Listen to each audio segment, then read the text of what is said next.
sorry brother. Tadi kok lalot, gue liat kok lalot ini. Pas gue liat tuh wifi-nya nggak hidup. Aduh, lalot banget. Mana Ale nih? Ale, mana?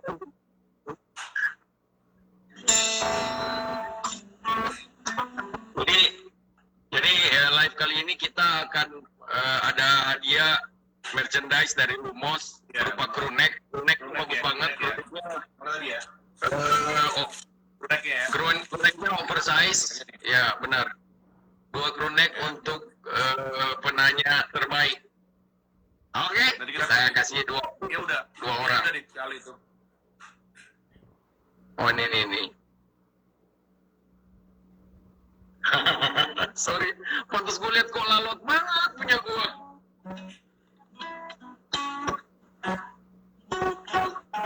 Mana dia ini? Padahal lagi serius tadi mas. Lagi serius. Gue liat kok lalot banget punya gue. Jadi gitu bro, melanjut omongan tadi bahwa sebenarnya hal toksik itu tuh paling banyak. Jadi ini kita juga kayak ngasih bukan apa ya, kayak bukan ngasih contoh juga, ngasih kayak apa ya, bahwa sebenarnya kayak di Ungu gitu. Gue bikin lagu kan patah hati semua tuh. Naik banget, itu lagu-lagu patah hati tuh naik banget. Kenapa? Karena biasanya lagu-lagu patah hati kayak cerita yang patah hati kayak gitu tuh mau dramatis jadinya, dan orang lebih enjoy gitu untuk menikmati. Iya. Karena kalau gue bilang bukan enjoy ya, tapi kalau gue bilang itu orang tuh berada di zona nyaman di saat mereka patah hati. Iya benar. Dan saat mereka udah nggak patah hati. Ya contohnya banyak teman-teman kita lah yang udah sebenarnya dia nggak patah hati, tapi dia nyaman, dia di comfort zone-nya itu di patah hati itu. Jadi dia pengen merasakan suasana, dia pengen merasakan hatinya tuh satu kayak patah hati gitu. Banyak, makanya jadinya lagu-lagu patah hati ini itu sangat disukai sama masyarakat kita gitu loh. Makanya kenapa sekarang lagu-lagu Indonesia itu lebih banyak lagu-lagu patah hati. Sedangkan lagu-lagu yang bukan lagu-lagu bahagia atau lagu ini itu sangat susah diterima sama orang-orang. Gitu. Iya benar. Tuh ada Janet tuh, Sangkai Janet. Hai Kak Arif. Halo Janet. Tapi ini sama kayak Ale nih, dia enjoy dengan patah hati dia, kan dia patah hati abadi. Patah hati terus. Nggak pernah keluar dari zona itu. Ya. Makanya pas kemarin di Jakarta, yaitu salah satunya itu healing lah, istilahnya move on gitu. Jadi pas kemarin lagu ini kita workshop bareng, terus kayak ngena banget nih lagu, bagus banget ini mas gitu, ayo kita kerjain gitu. Ya udah. Ya jadi kalau gini kok, lu kan maksudnya ini kan Ali kan baru datang dari Manado, ya kan? Ya. Ya lu tahu dia baru ini. Tapi latar belakang kenapa lu memilih dia untuk nyanyi di lagu ini apa? Sebenarnya, jujur aja gue kasih tau buat lu semua yang nonton live malam ini bahwa Ale ini sebenarnya dari udah lama gue lihat di Manado gitu loh. Gue lihat anak ini kan dia nyanyi setiap ya, kalau gue pulang Manado kan biasa gue keliling kafe to kafe, jadi kafe sini, kafe sana, nongkrong di mana-mana gitu loh. Nah gue lihat nih anak kok di semua kafe dia nyanyi gitu loh. Jadi misalnya hari Senin, Selasa dia nyanyi di kafe apa, Rabu, Kamis dia nyanyi di kafe apa, terus Jumat, Sabtu dia nyanyi di kafe apa. Nah ya dia keliling-keliling kafe gitu loh. Nah gue bilang sama dia waktu itu, gue bilang lu nggak mau serius gitu nyanyinya, maksudnya bikin lagu kayak atau apa, atau ke Jakarta lah atau apa. Nah dia bilang gue lagi menikmati pekerjaan gue di Manado gitu, nyanyi kafe tuh kafe gitu. Ya udah akhirnya ya udah putus di situ ceritanya. Nah, suatu saat waktu awal pandemi ini, pandemi kalau nggak salah pandemi tahun kedua ya, kalau nggak salah itu ya Le ya. Yang mana Mas? Yang pertama kali lu bilang mau ke Jakarta. Oh iya, yang kedua. Iya, pandemi tahun kedua itu si Ale ini telepon gua, Mas, gua mau ke Jakarta aja deh. Jadi karena gua udah di Bali nih, terdampar di Bali, gua udah nggak bisa ngapa-ngapain di Bali. Apalagi kita tahu sendiri bahwa Bali itu tutup semua, mungkin nggak ada hiburan gitu di Bali. Dan dia berpikir gua ke Jakarta aja nih. Gua bilang ya udah, lu kesini aja. Dan gue selalu bilang bahwa kalau lu memang berniat untuk merantau dan berniat untuk memperlebar karir musik lu, ya lu harus nggak gampang gitu loh. Jadi ya lu harus benar-benar bertarung di Jakarta, karena perantauan itu nggak, kecuali kita mungkin anak orang kaya, kecuali mungkin bapak kita punya 10 perusahaan, nah kita mau merantau kemana aja juga kita nggak bakalan susah. Tapi kan ya tahu sendiri, kita berdua nih ya memang emang dari basic keluarga kita keluarga biasa-biasa aja. Jadi ya gue udah bilang bahwa gue nggak selamanya ada, gue bilang ya, tapi kalau lu mau ke Jakarta, mau merantau, mau apa, yuk gue rame-rame kita bikin apa aja. Nah akhirnya waktu itu kan gue selesai tulis lagu ini, ada dia. Tadinya lagu ini memang ya kan gue kerjaannya juga nulis lagu aja, walaupun nggak tahu lagu itu buat apa, tapi ya gue tulis aja. Nah gue bilang sama dia, wah baru nih, coba lu nyanyiin deh lagu ini, cocok nggak buat lu? Tiba-tiba dinyanyiin, udah bilang, cocok banget nih buat lu. Ya udah, buat lu aja, nanti bareng gue yang udah bikin singlenya. Nah nanti kita bikin single, terus ya udah waktu kita bikin single kan lu ada baru mau keluarin film tuh, Kau dan Dia. Akhirnya ya gue bilang, boleh nggak lagu ini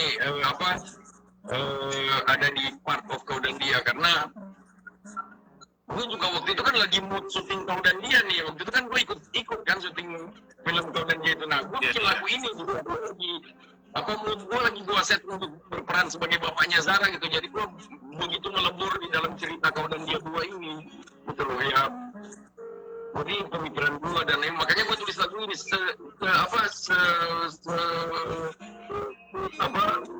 nggak sedikit bahwa film Kau dan Dia ini mengilhami lagu ini gitu loh. Buat lagu ini memang gue lagi mood di situ.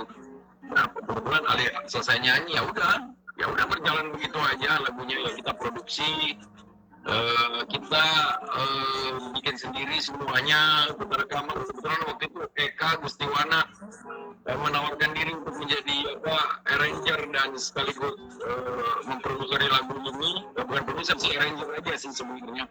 Arranger untuk bikin musiknya semuanya, pianonya, lain-lain. Kecuali gitar itu aku yang bikin. Kalau musik yang lain tuh semuanya Eka mixing, master. Kita Gustiwana tuh menawarkan dengan sukarela. Ya udah, gue bilang sama Ali, lu tau gak sih ini kayak satu step di depan buat lu. Jadi lu harus mengambil ini gitu loh.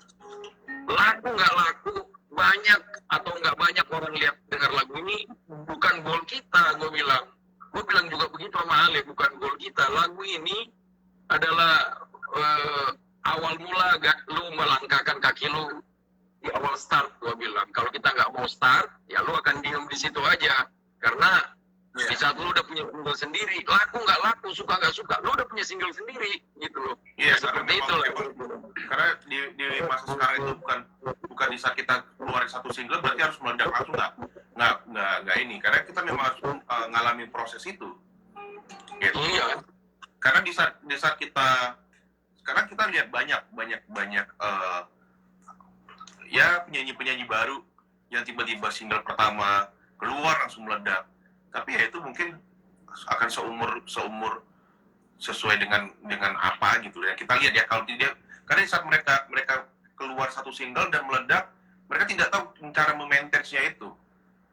Itu yang kita lihat sekarang banyak gitu. Nah, apalagi kan kita ngobrolin soal lagu ini kan juga tadi ada di film Kau dan Dia ya. Dimana kita pas awal itu kita tektokan terus ya kok ya. Kita tektokan, kita ngobrol, kita fight gimana caranya, walaupun ya gua salah satu produser dia di situ juga, tapi kan berarti gue bisa memberikan wild card. Oke, langsung masuk, tapi memang kita mesti fight. Karena memang salah satu kenapa lagu ini masuk ke film Kau dan Dia karena salah satunya adalah lagunya bagus banget. Jujur buat gue bagus banget. Bagus. Dan yang salah satu part di film itu, salah satu scene di film itu yang paling gue suka adalah di saat Ari Irham meminta maaf ke Anet. Ya. Itu part buat gue paling manis banget di situ. Dimana satu orang cowok dia main gitar, dia nyanyiin lagu Kau udara yang ku hirup dalam sesaknya dada memikirkan kamu. Itu cewek yang denger itu langsung terenyut-enyut gitu loh. Ya nggak sih? Ya benar. Karena gue liriknya tuh, meaning liriknya tuh gila banget. Iya, emang waktu itu gue juga tulis lagu ini ya, emang karena mood gue lagi di Kau dan Dia, dan gue lagi benar-benar baca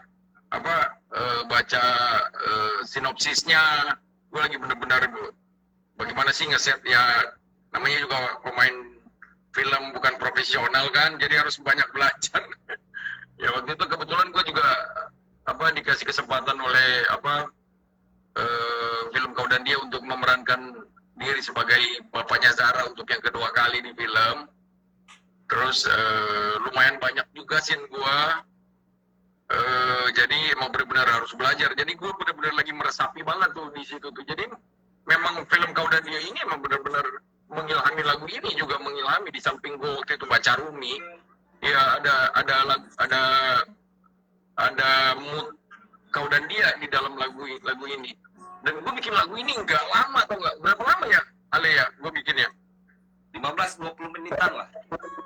ya 20 menit gue tulis ini udah dari pertama sampai habis, udah selesai dengan nadanya ya, segitulah kira-kira ya. Emang begitu kalau lagi mood, kalau lagi nggak mood ya Allah. Oke, sebelum kita lanjutin, kita coba baca-baca komen dulu ya. Oke, Papa Zara, ayo bikin lagu buat Zara. Siap nanti. Benar. Saya pas dengar lagunya enak benar di lagu. Terima kasih. Di desaku banyak yang ciptain lagu sendiri bang, tapi sulit untuk rekaman karena alatnya kurang memadai. Oke, kita jawab Mungkin itu. nanti Boleh tuh. Semangat. Itu harus ya mungkin nanti bang butuh effort kita gitu. Oke. Kalian bisa ya pelan-pelan coba cari alatnya di mana. Sekarang banyak kok online shop yang kita bisa belanja, kita bisa beli alat-alat dengan harga yang terjangkau. Jadi alat sekarang nggak perlu yang mahal-mahal banget, kalian udah bisa rekaman. Oke, bentar. Coba.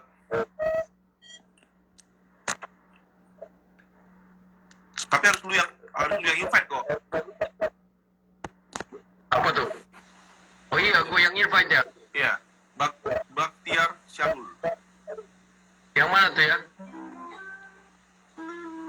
Baktiar Syarul. Suruh dia request nih biar gue baca. Oke, Baktiar mungkin boleh request ke Mas Enda biar bisa join bareng kita.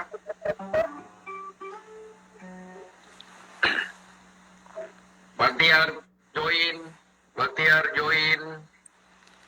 Aku mau gabung. Ya, nanti dipilih ya gabungnya. Nyentuh banget, Ini Pak. signal error nih.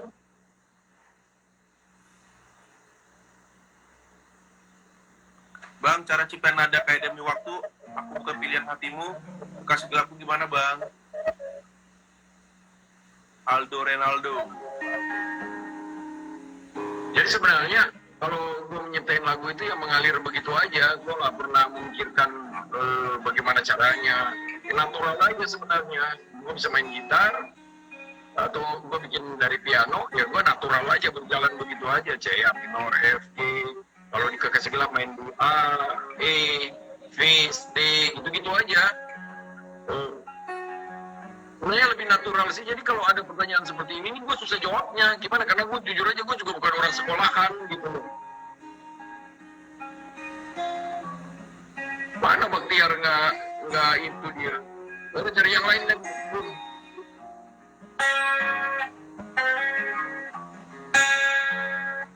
Ayo bang, duet sama aku. Duet apa nih? Oh ini Baktiar nih. Oh bukan. Gak ada bro, pilih lain aja. Oke. Coba kita cari yang lain dulu.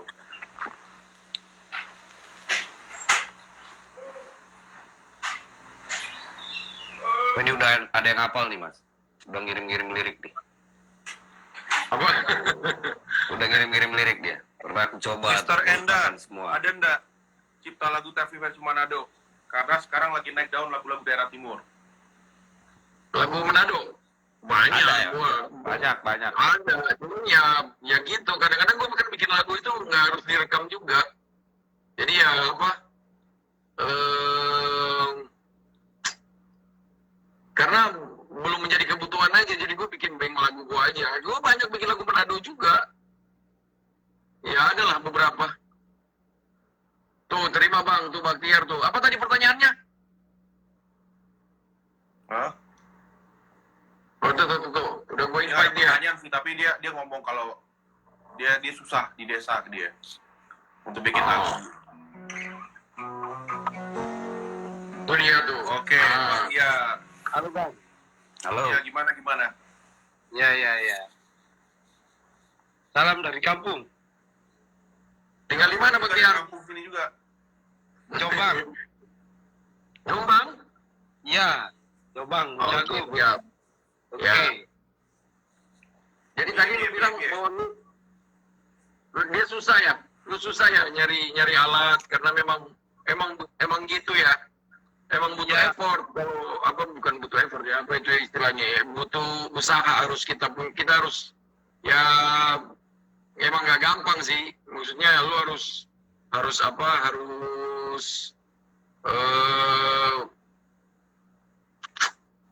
nonton YouTube, belajar bagaimana cara rekaman, gimana download, kalau nanti lu kerja terus lu punya rezeki lu beli laptop dulu, gitu loh, harus punya cita-cita dan niat gitu loh. Jadi ngumpulin pelan-pelan, karena jujur aja gue juga ngumpulin pelan-pelan semuanya, nggak harus tiba-tiba udah langsung ada semua. Ya ada baiknya sih kalau lu banyak bikin lagu ya lu rekam di handphone dulu aja, lu simpan di handphone. Caranya seperti itu ya, lu main gitar lu simpan di handphone, jadi lu nggak akan lupa lagu yang lu tulis gitu loh. Jadi nanti kalau lu insya Allah udah punya alatnya ya lu tinggal rekam. Begitu mungkin solusi dari gue ya, solusi gampang dari gue gitu brother. Oke. Siap. Oke. Ada pertanyaan lagi Bang? Udah itu aja bang. Udah. Itu aja. Cukup. Siap. Terima kasih. Oke. Ya. Ya. Terima kasih masukan. Oke. Sukses. Ya, makasih. Oke. Udah, lu saya naukan itu. Apa gue ya? Gimana sih? Dari dia.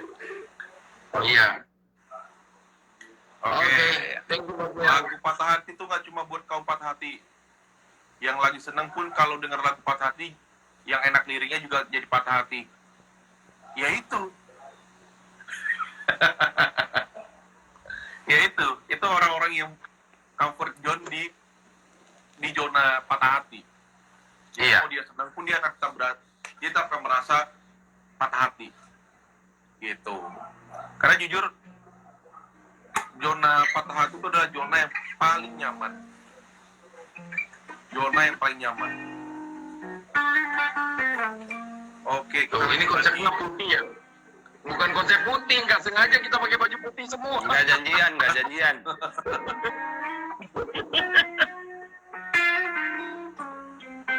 Kakak Enda kalau sebesar dulu.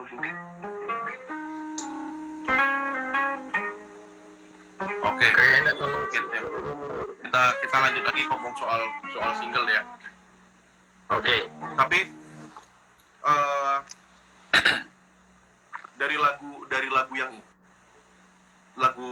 bagian terbaikku ini, kira-kira dari Mas Enda atau Ale itu ada pesan nggak sih buat orang-orang dari lagu ini nih, bukan ini ya, tapi lebih setelah Mas Enda sama Ale keluarin lagu ini, pesannya apa sih buat mereka gitu. Ya, coba kita dengar dari Ale. Ale, apa nih? Pesan maksudnya dari isi lagunya apa gimana nih, Koko Bruno? Ya, pokoknya experience lu nyanyiin lagu ini. Apa ya? Kayak dari proses pembuat kita workshop, terus kemarin kita bikin musiknya, terus apa? Pas take vokal gitu-gitu kan kita bareng-bareng. Jadi kayak pas di ruangan take vokal itu kan ada Mas juga, ada Ko Bruno juga yang apa? Buntun mungkin dari luar studio kan.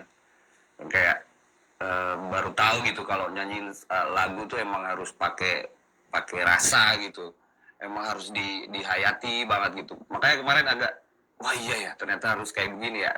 Pernah rekaman sebenarnya di daerah juga, tapi ya gitu ya, yang penting kita sekedar tahu nyanyi gitu kan, maksudnya ya udah take vokalnya juga ya begitu ya, sekedar nyanyi gitu. Tapi pengalaman kemarin yang pas lagu ini kayak kita harus kayak menyampaikan lagu ini tuh ke orang-orang tuh bahwa ya udah kita mewakili perasaan orang gitu. Jadi di lagu ini sekiranya kita bisa, saya pribadi juga semoga bisa mewakili perasaan-perasaan orang yang ya mungkin sejalan dengan lagunya, kayak patah hati, mungkin yang lagi patah hati, yang lagi mungkin yang lagi kangen juga masih bisa masuk lah dengan lagu ini gitu lah. Harapan saya yang kayak bisa mewakili perasaan orang-orang banyak gitu aja. Oke, Koenda gimana Koenda? Sebenarnya banyak pelajaran di lagu ini untuk lo semua yang dengar gitu loh. Bahwa satu, ini lagu independen yang tidak tergantung intervensi siapapun. Jadi apabila musik udah mulai dibisniskan, maka akan banyak pihak yang terlibat di dalam musik tersebut. Contohnya kayak misalnya produser, karena dia taruh uang di situ, ditaruh uang di lagu lu, makanya dia berhak untuk mengatur lu. Yang kedua, misalnya ada campur tangan record company. Nah, berarti kita harus ikut rules record company juga. Tetapi lagu ini itu independen. Jadi gua ngajarin Ale ini, gue bilang ini lagu independen, lu jangan berharap lu sekali rekaman langsung viral dan langsung top. Lu harus menikmati proses karena umur lu masih muda, lu nggak tua. Kalau gue udah terlambat untuk berproses lagi itu loh. Nah kalau lu mumpung lu ini, lu harus merasakan prosesnya bagaimana. Nah ini bisa jadi contoh bahwa sebenarnya orang-orang di daerah juga terlepas kita ngomongin arti lagunya ya, orang udah tahu lah ya apa persepsi orang memikirkan lagu ya sendiri-sendiri. Tapi yang sebenarnya ada pesan tersendiri di lagu ini bahwa gua mengerjakan semuanya sendiri. Hanya produksi sendiri, pajang di channel YouTube gua yang nggak begitu banyak orang nonton juga. Terus gua rekam sendiri. Terus video klip juga kita bikin sendiri, kita edit sendiri, kita tinggal cari tempat. Jadi sebenarnya nggak ada yang nggak bisa dalam hidup kita, semua tinggal kemauan kita, mau apa nggak mau. Kayak contoh misalnya, orang juga suka bilang, lu ngapain sih ngajak penyanyi baru yang nggak bisa ngangkat lu untuk berkolaborasi? Gue bilang nggak gitu goal gue tuh bukan untuk bernyanyi dengan penyanyi top siapapun. Ya mungkin itu bisa dilakukan di umum mungkin, tapi kalau gue as a Enda, gue nggak berpikiran seperti itu. Ada cita-cita lain gue yang menurut gue akan lebih membawa gue berpetualang di dalam hidup gue gitu loh. Dan mudah-mudahan ini menjadi tambang rezeki buat gue gitu loh.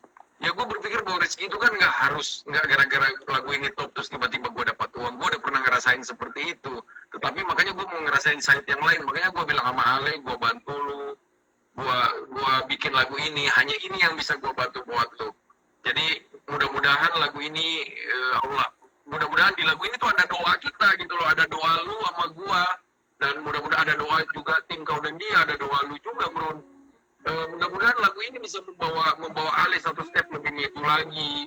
Nanti lagi kita bikin single baru lagi, kita produksi hal yang sama, kita nggak keluar biaya kok. Mungkin rekaman sendiri, syuting sendiri, pajang di channel YouTube sendiri juga. Nah itu pesan yang hebat banget, yang sebenarnya orang-orang harus menangkapnya dan orang-orang harus melihatnya bahwa menurut gue bermain musik itu petualang. Jadi lo harus menikmati naik turun perjalanan. Berpetualang kan kayak gitu, kayak mendaki gunung, lo menikmati naik turun, terjal apa segala macam. Dan gue wabil khusus, memang pesan gue yang teramat khusus banget ya buat Ale, bahwa lagu ini menjadi titik awal lo untuk mencicipi manisnya industri musik, manis pahitnya industri musik di Indonesia ini. Di saat lo udah punya single, mau pajang di channel YouTube lo, yang nonton juga cuma 1.000-2.000 orang, kita nggak peduli, tapi lo udah establish, lo udah mulai bahwa gue punya single sekarang, dan itu bisa dilakukan semua orang lo, Koko Bruno. Benar. Tergantung gimana ininya aja. Oke, ntar kok sambil kita ini di sini ada Jule lagi join di live kita ini. Gue pengen ngundang dia nih. Jule ya? Iya, ini Mana kritikus musik juga nih. Oh iya, benar. Mbak, dia udah. Mana dia? Ayo ke Jule. Jule, Ada Jule. join dong Jule. Gak mau dia lagi di tempat rahasia kok, lu suruh join dia live. Mau dia. Tadi nih gue mau nanya, lagi ngomongin apa? Jule, join dong Jule.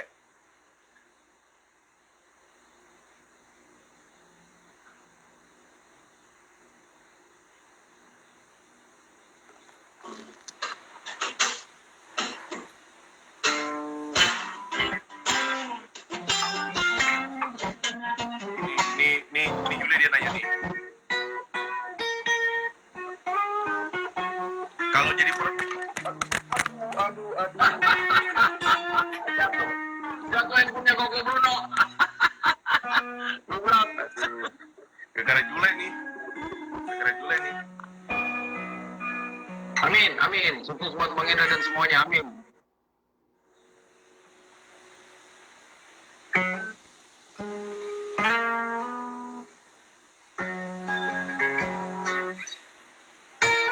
Wah, pas jatuh langsung stop adminnya.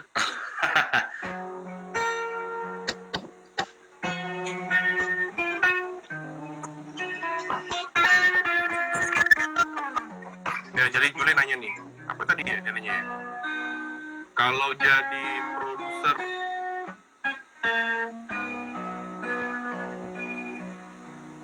Penyanyi muda bisa jadi ikut muda nggak? lagunya ikutan muda. Oke. Jule, ini gua tahu ini pertanyaan bercanda lu, gua tahu lu adalah kritikus musik yang pedes banget komennya. Menurut gua Jule ini pedes banget komennya kalau ini ada nih dia, siapa aja? Mana ada dia nggak? Join nggak dia? Join. What's up?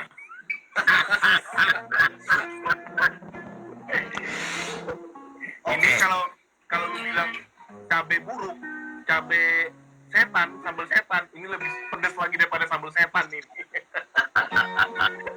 Ya, ditanggepin dulu nih. Pertanyaan gue tadi adalah, kalau lu jadi produser penyanyi anak muda, otomatis kan segmennya mereka tuh, anak muda. Ya, benar.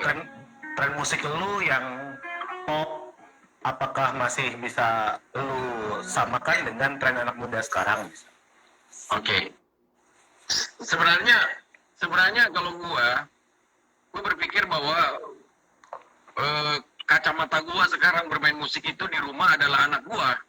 Karena anak gua juga main musik dan dia notabene berbeda banget sama gua. Jadi di saat gua selesai bikin lagu, gua pasti dengerin ke dia. Bagus nggak Kak laguku? Karena menurut gue dia mewakili generasi sekarang untuk mendengarnya. Mulai kritis juga sama pedesnya sebenarnya pernyataan-pernyataannya Zara itu. Dia mulai berpikir kayaknya di part ini jangan gini deh, ya is too old school gitu. Dia bilang gitu ya. Gue mengikuti dia gitu loh, karena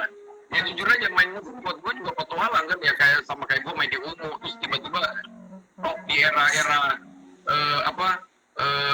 orang main nama DJ, gue juga bikin grup band nama DJ gitu. Gue coba melebur untuk belajar. Nah kan main musik buat gue petualang. Sama seperti kayak gue nyanyi sama Ale ini ya, gue berpikir bisa nggak sih ya, gue masih bisa nggak ilmu gue untuk diterapkan di sekarang ini ya. Tapi ya namanya juga bermain musik ya apa ya, gambling ya. Jadi kita nggak pernah tahu bisa diterima atau enggak, tapi gue berusaha secepatnya dan gue juga bergaul dengan anak-anak yang lebih muda. Karena makanya gue udah mulai banyak berdiskusi dengan anak gue kalau tentang bagaimana cara bikin lagu gue sekarang. Seperti itu kira-kira. Ya. Jadi masih Bruno, ini kayaknya Anda masih tetap jadi cuan, ya kan? Kalau lagunya naik, ya kan? Ayo dong. Kitanya semua. Kan bukan cuma Adi doang. Kan bukan cuma Adi doang yang con. Iya, lu juga ya. Gue harus cari lahan juga gue. Iya. Cuman kan sekarang ini kan artinya adalah kalau tidak ada label segala macam, ada kebebasan yang tidak berlaku di label major misalnya. Anggap aja Anda di Trinity mungkin ya seperti itulah. Tapi kalau misalnya sekarang ini tidak ada kebutuhan label kan, tapi sebenarnya label ya adalah orang-orang yang pintar dalam bisnis. Mereka memasukkan uang dan mereka juga tahu caranya untuk mencari uang kan. Iya, Iya kan? Ya. Intinya gitu kan. Ya. Kendalanya di situ, gue berpikir begini, waktu itu juga gue udah mulai berpikir seperti itu gitu loh, bahwa ya ada kegunaan juga punya label itu, karena gue merasakan bagaimana kerjaan label itu di Ungu gitu loh, berapa 26 tahun kita bekerja dengan label, dan tiba-tiba gue berpikir beda side bahwa ngapain juga sih ya, zaman sekarang ini kayaknya gue nggak terlalu perlu mereka deh. Maksudnya untuk pekerjaan yang nggak seribet ini, nggak seribet Ungu gitu loh.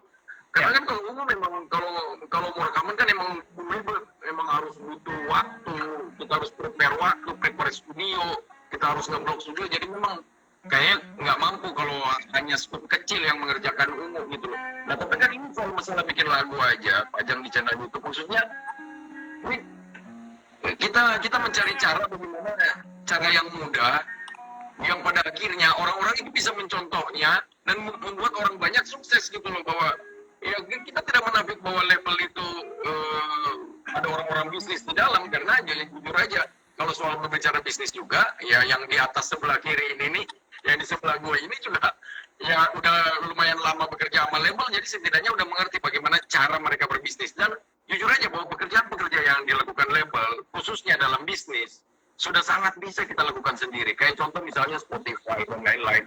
Agregator di mana-mana. Kita tinggal di agregator, sudah berjalan lagu kita. Agregator akan mencari platform yang mana-mana aja yang harus kita masukin musik kita. Dia akan mulai memeta, lu harus promo di YouTube jam segini, begini. Kalau kita dapat agregator yang benar gitu loh. Nah, bisa berdiskusikan itu ada deal bisnis tersendiri. Makanya dalam hal ini gue juga melibatkan Bruno gitu loh. Karena jujur aja, gua memang di Ungu selama ini tidak menutup bahwa gue juga belajar bisnis tentang musik itu. Cuman bukan berarti bahwa musik gua bisa didikte bisnis. Jadi karena menurut gue bisnis nggak akan berjalan kalau lagu dan musik tidak bagus. Jadi bisnisnya tidak akan jalan. Kita mau jual kayak gimana pun ya, kecuali dengan cara yang berbeda gitu loh. Kita nggak jual musik, kita jual tampang vokalisnya atau kita jual sensasi vokalisnya, atau kita jual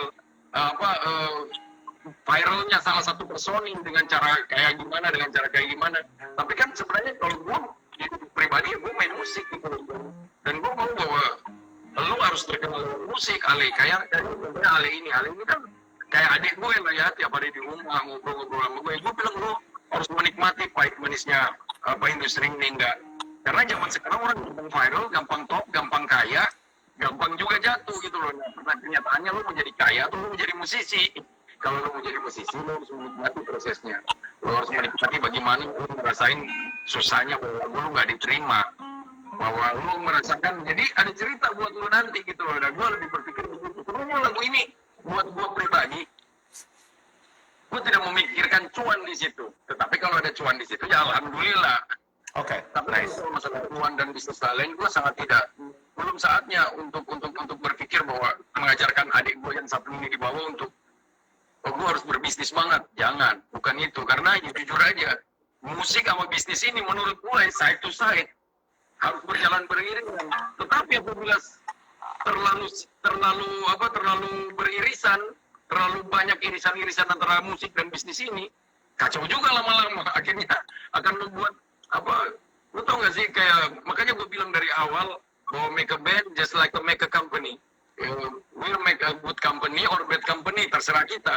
Tapi pada akhirnya good company ini kalau terlalu banyak orang di dalam, terlalu banyak beririsan masalah-masalah, akan jadi bad company juga lama-lama. Makanya gue bilang nggak banyak band yang bertahan, karena itu awal-awalnya bagus, tiba-tiba karena udah banyak banget beririsan antara bisnis dan musik, akhirnya ada beberapa orang yang berpikiran sama seperti aku dan mulai menolak. Ya jujur aja kalau secara aku pribadi ya, gue akan selalu realistis karena bawaan gue di ungu akan selalu ya udah, ya mungkin seperti itu kali ya. Ya. Jadi ya tidak menafikan, gue di sini tidak menafikan pekerjaan label bahwa kita nggak perlu label lagi sekarang. Emang bahasa itu emang harus ada sekarang bahwa we don't need label, iya kan? Iya, karena banyak naik tanpa label sekarang. Justru sekarang era anak-anak indie, dan karena emang dari dulu udah seperti itu. Kalau dulu kan ada masih banyak birokrasi, jadi kita harus ikut label biar kita bisa syuting TV. Pilihan kita hanya udah TV dan radio, gitu loh. Nah sekarang kalau radio, kita juga bisa masukin sendiri gitu loh ke radio, gitu loh. Kayak misalnya Koko Bruno nih udah banyak link orang-orang radio, ya udah kita masukin aja. Nah tiba-tiba gue harus masuk label dan ada kompromi bisnis di situ gitu loh. Dan gue takutnya orang-orang yang tidak menerima kompromi bisnis ini, yang seperti tim-tim gue ini, jadi merasa tertekan bekerja sama gue dan berpikir bahwa gue kerja nggak usah, yang penting mas nggak marah-marah aja deh, gue kerja aja deh. Gue bilang nggak gitu, ya udah kita bekerja sendiri aja dulu. Kalau soal masalah mencari label itu adalah pekerjaan yang mudah banget buat gue, menurut gue. Mencarikan lu label itu pekerjaan yang mudah banget, tetapi bukan itu gitu loh. Makanya gue bilang tadi di awal live ini, gue bilang ada satu pesan bagus banget di lagu ini. Gue mengajarkan orang-orang yang menonton gue, yang selalu menyebutkan gue bahwa sekarang bekerja sangatlah mudah. Lu kalau bisa melakukannya semuanya sendiri, lu nggak butuh orang lain. Lu bisa melakukannya semua sendiri, lu bisa syuting sendiri, lu bisa segala macam sendiri, lu bisa pajang di channel YouTube lu sendiri. So lu perlu siapa? Ya seperti itu kira-kira. Ya seperti halnya kita sekarang yang kita lakuin sekarang, kita bikin lagu sendiri tanpa ada perlu, ya kalau kita bilang keluar kos produksi, iyalah ya, pastilah ya. Rekaman kita butuh studio, kita mau bikin video klip kita bayar lokasi gitu. Tapi secara produksi gue bayar SDM-nya, gue nggak butuh bayar karena gue memanfaatkan orang-orang yang ada di lingkungan itu gitu loh. Itu yang makanya akhirnya muncul pemikiran yang lebih kuat lagi. Gue nggak butuh label, gue bisa jalan sendiri gitu loh. Lagu gue bikin sendiri, klip gue bikin sendiri, promo gue jalan sendiri. Jadi maksud gue, buat apa gue butuh label gitu loh. Tapi somehow kita memang harus ada sedikit pemikiran relevan lah ya, kenapa label itu masih dibutuhkan gitu loh. Jadi menurut gue ya ada beberapa hal yang kita membutuhkan label. Seperti halnya mungkin gue butuh kerjasama dengan pihak luar satu yang bisa memaintain materi gue juga gitu loh. Itu yang kadang gue membutuhkan beberapa hal untuk tentang label gitu. Tapi kalau produksi promo, ya. Lagian kan di era digital ini kita sudah sadar bahwa segala budget yang sangat besar itu sudah bisa diminimalisir kan. Artinya kayak budget promosi dulu lu harus ke radio, keliling radio untuk promo. Sekarang itu sudah sangat dimudahkan dengan teknologi namanya email, ya kan. Format digital paling enak, sudah dikirim-kirim aja kan. Yang kedua promosinya juga lewat digital. Yang paling gila sih menurut gua versi YouTube-nya ini, sosial media YouTube-nya ini. Cuman sekarang apakah anak muda sekarang itu berani untuk membranding mereka di sosial media? Kebanyakan gue lihat teman-teman gue yang punya lagu bagus gitu ya, lu kenapa nggak bikin Insta Story kek, lu bikin TikTok kek, lu bikin apa kek, reels kek, apa gue bilangin bikin YouTube kek, apa segala macam yang short video ya, yang YouTube short segala macam. Kadang-kadang ada yang merasa bahwa itu terlalu melacur ya. Kata teman-teman gue tuh ada yang melacur banget. Ah, gue nggak suka main TikTok, apaan sih TikTok joget-joget anak-anak gitu. Itu satu pemahaman yang salah gitu. Dan semoga juga Ale juga nggak seperti itu ya. Kadang-kadang ada orang yang anti dengan sosial media. Ngapain sih gue sosial media? Kekuatan sosial media itu sebenarnya walaupun kita memposting sesuatu yang remeh, tapi begitu masuk satu, masuk dua, lihat orang 1, 3, 4, 5, akhirnya orang ke brainwash sendiri. Otomatis itu. Iya. Itu pernah gue lakukan. Jadi kenapa gue di sosial media gue selalu ada Insta Story, ada Reels, ada feeds-nya, di Facebook juga main, karena gue pengen tahu bahwa oh, nama gue selalu ada. Jadi kalau orang butuh, apakah masalah video, apakah masalah foto, apakah masalah promo, atau orang pengen diskusi musik, orang larinya ke gue gitu loh. Dan itu sudah gue buktikan. Jadi menurut gue sih sekarang artis tuh harus bener-bener yang sudah menjadi apa ya, Bruno istilahnya apa sih yang harus bener-bener udah memaintain timeline-nya ada di sosial media. Yang kalau gue lihat sih yang berhasil sih Zara sih ya, anaknya Enda gitu. Dia masif banget tuh waktu dia merilis lagu, dia merilis filmnya. Gue lihat postingan Zara, postingan Bruno segala macam.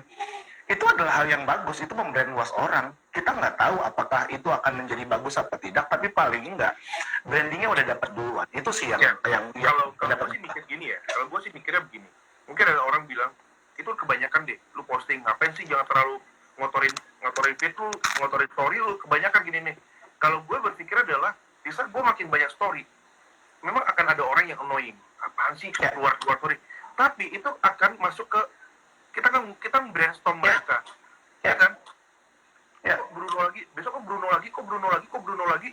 Nah, akhirnya lama-lama orang kan, oh ya deh, gue coba lihat deh, lihat lagi. Akhirnya itu yang nyantol, gitu. Makanya gue bodo amat, gue jujur, gue kadang sampai sekarang aja, gue biar orang ngelihat lagu gue di atas itu kadang gue selalu mention siapa yang kelihatan nama, tapi gue kadang mention kayak Indomusikgram, gue mention ini lagi viral, gue mention, tapi itu baru di bawah, tidak kelihatan.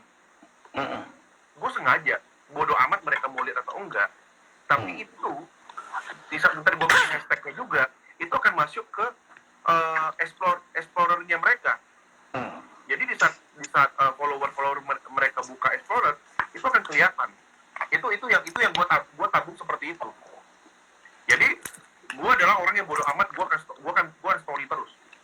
Orang mau bilang lu kebanyakan story lah, annoying lah, ataupun apa, gue bodo amat. Gue kan story terus. Gitu.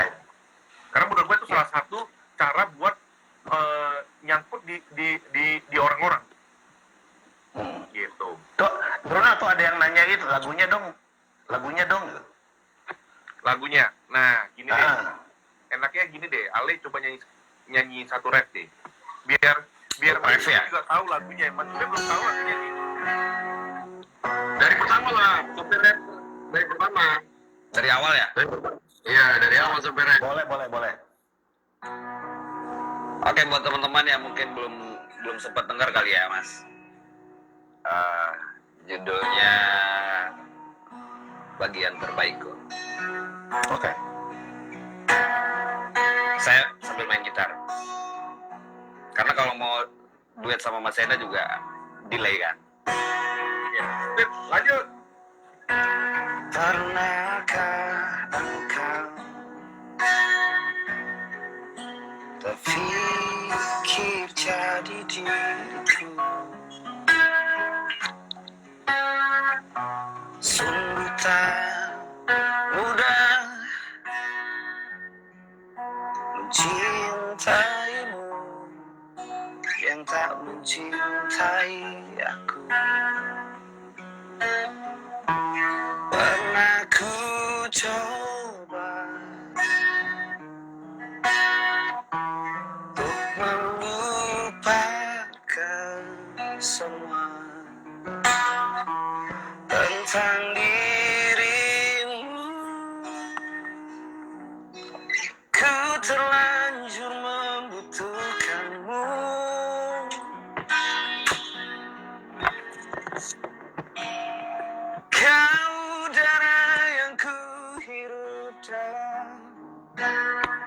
Saknya dada memikirkan kamu, kau angin yang berhembus di dalam rongga nafasku, berhias namamu. Kau menjadi bagian yang terbaik untukku. Kau adalah hidupku. Seperti itu. Oke, Karena sesi komen ya, ya. di sini udah Sesi komen, jadi komen. agak harus dipelanin dikit suaranya. Habis nyanyi. Sesi komen. Iya. Ini kayak hearing zaman gua musik director dulu, Bruno, iya kan ya? Yang pertama gua menilai ini pop ballad yang aman, segmennya di C, Tapi kita tidak bisa menutup mata bahwa kadang-kadang segmen AB itu juga butuh lagu-lagu kayak gini gitu kan. Segmen AB juga kadang-kadang butuh lagu seperti ini. Lagu ini memang sasarannya tidak anak muda sih kalau menurut gua. Anak muda banget ya enggak. Tapi orang-orang yang umurnya 25-30 kayaknya butuh dengan lagu-lagu seperti ini. Karena menurut gua di industri sekarang yang gua lihat di Spotify, lagu-lagu seperti ini tuh jarang, udah mulai jarang loh Bruno. Lagu-lagu ballad seperti ini. Ya, solois ya. Udah mulai jarang banget format pop. Lu duo apa solo ya? Duo. Solo dia. Dia solo. Jadi Solo ya. Kalau solo sih hampir-hampir jarang ya sekarang yang merilis lagu-lagu seperti ini. Ini akan menjadi sebuah pembeda sih menurut gua. Jujur akan menjadi sebuah pembeda. Sebenarnya secara materinya sudah sangat cukup aman ya di radio, media segala macam gitu. Liriknya juga bagus dan gua nggak nyangka tuh si Ale dari mana sih lu dapat enggak? Ale gue pungut dari Manado. Umur berapa sih Le? Sekarang 31. Oke, aman sih menurut gua, nggak jadi masalah. Karena sekarang itu materi itu jauh lebih penting dari penampilan ya. Kalau menurut gua sekarang ya di era digital ini penampilan itu tidak terlalu penting menurut gua. Yang penting materi lagu. Kita banyak contoh yang umur juga nggak selalu muda gitu loh.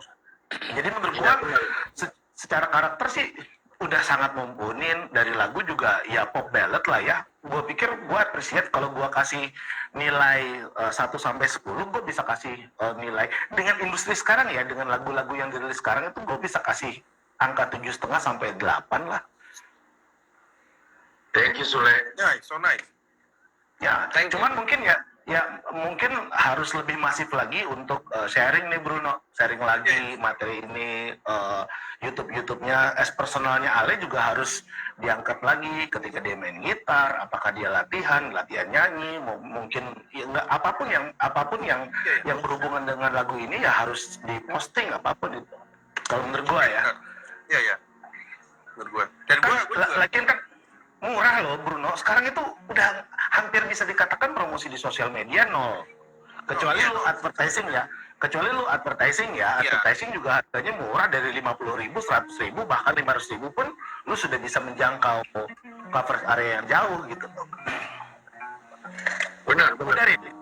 Udah rilis Bruno, udah lu bagi-bagikan dan udah lu ini nggak ke radio, ke teman-teman radio gitu. Radio tuh baru per hari ini gua kirim. Karena jujur, sorry, gue itu kemarin betul lagi parah banget, lagi hectic banget. Jadi akhirnya gue juga sebenarnya gue mau rilis ini sebelum film gue rilis. Gitu. Karena ini kan salah satu soundtrack di film. Soundtrack di film. Gitu. Nah, akhirnya setelah itu, gue baru rilis tuh setelah film tuh rilis. Gitu. Jadi 1 minggu setelah filmnya rilis baru gue rilis lagunya. Gitu. Oke. Iya. Dan teman-teman gue di radio. Kalau menurut gua ini sangat aman sekali sih, materinya sangat aman ya. Amannya bahkan kalau gua katakan ya mungkin kelas A-nya enggak ya, tapi kalau B, C, D itu masuk semua sih menurut gua. Rata-rata hampir 90% radio menurut gua akan menerima lagu ini. Kalau menurut dari yang gua dengar tadi ya, karena ini masih live ya, belum lagi kalau lihat visualnya di videonya juga pasti akan lebih berbeda lagi penilaiannya. Berbeda lagi persepsi ya. Berbeda lagi penilaian gua. Oke, kalau misalnya Bruno butuh Jawa Timur, ya kita bisa sharing-sharing. Gue sih jujur, gue kemarin kepikiran deh. Gue lagi mau, gue mau coba ke sana. Gue lagi mau coba ke Jawa Timur. Jadi memang gue udah kepikiran, gue pengen nyetir, gue pengen bawa mobil, gue mau ke Jawa Timur. Jadi gue mau jujur, gue mau sekaligus gue mau jalan ke Jawa. Jadi gue ke Semarang, gue ke Jogja, gue ke Surabaya, gue ke Malang. Nah, gue pengen ketemuin lah kayak kita zaman dulu, gue ketemuin sama anak-anak Cepat ya. Sowan ya. Karena jujur menurut gue gini, gue ngelakuin ini ke jarak kemarin. Gue kemarin, tapi gue nggak sampai ke Jawa Timur. Kemarin gue ke Bandung, gue ke Semarang, gue ke Cirebon, gue ke ini semua. Lu tahu? Responnya? Yang dulu semua positif, dan akhirnya mereka minta Zara ada jadi co-host. Jadi co-host. Boleh nggak Zara jadi co-host? Boleh nggak Zara jadi ini semua? Tadi gue bilang boleh, tapi gue butuh waktu ya. Maksudnya gue mesti nyari waktu yang sekaligus jalan. Maksudnya gue nggak pengen gue cuma datang ke Bandung cuma satu radio, udah gitu. Gue nggak mau. Gue pengennya gue datang ke Bandung, gue 3 radio dalam satu hari itu, anaknya jadi co-host, gitu loh. Tapi ngobrolin soal lagu, karena kemarin gue sempat main di Gen FM kan, anaknya jadi host di Gen FM sempat sehari, dan itu dapat maksudnya positif dari orang-orang. Akhirnya gue bawa anak ini sowan ke radio, gue ke Jogja, gue ke Semarang, gue ke Cirebon, gue ke Bandung. Akhirnya semua baru tahu ini Zara yang mereka cuma tahu lagu, dan dia cuma pernah live bareng, bisa ketemu orang ya, sambutan positifnya tuh luar biasa gitu loh. Nah, makanya sekarang nih gue pengen ngelakuin ini gitu loh. Maksudnya misalnya kayak Ali sebagai orang baru ya, gue pengen datang. Ya udah yuk kita semua ke radio, karena gimana pun akan lebih gampang Nes kalau gue